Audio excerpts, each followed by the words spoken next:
The Flash finally graces cinemas this weekend, after spending nearly a full decade in active development.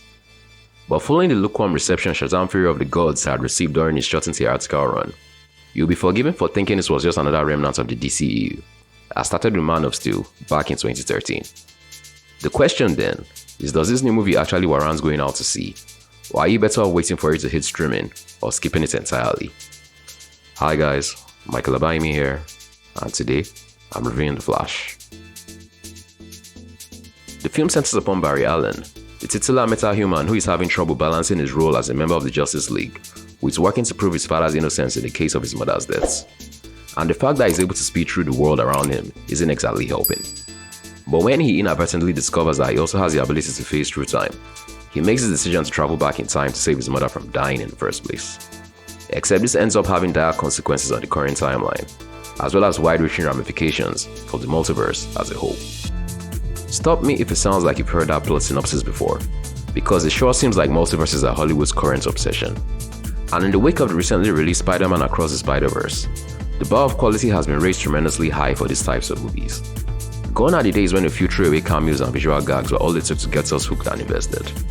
Nowadays, audiences are sophisticated enough to demand that those cameos serve the narrative, a la Spider-Man No Way Home, or at the very least, bring something of substance to the movie. I say all that to explain how the landscape had changed since the first trailer for The Flash dropped, and why I'd approached the film with some measure of apprehension, even as I was eager to see how it would build upon the events of the DCEU and the larger DC library of stories.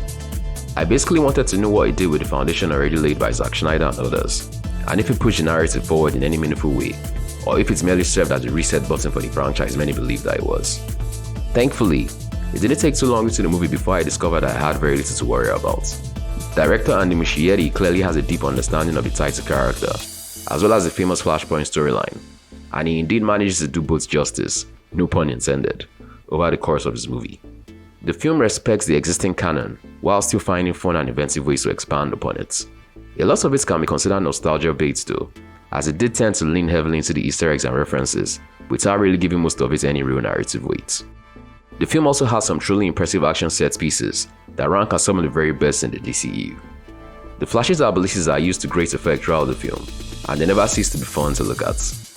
The third act did fall into the trap of being too reliant on spectacle though, and the stylistic way some of the CGI characters are rendered might rub some people the wrong way, as it creates an uncanny valley effect that feels out of place in a production of this size and budget.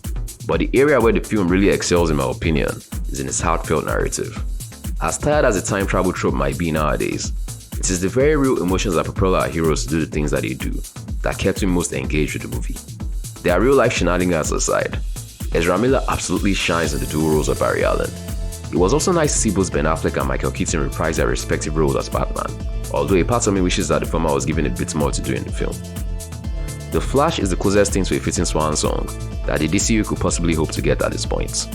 It is also a fun and action-packed superhero romp in its own right, one that is elevated by the performance of his lead star.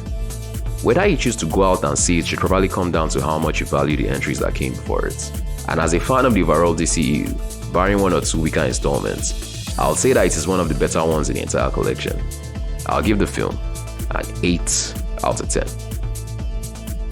We'll be checking out The Flash this weekend. Let me know in the comment section down below.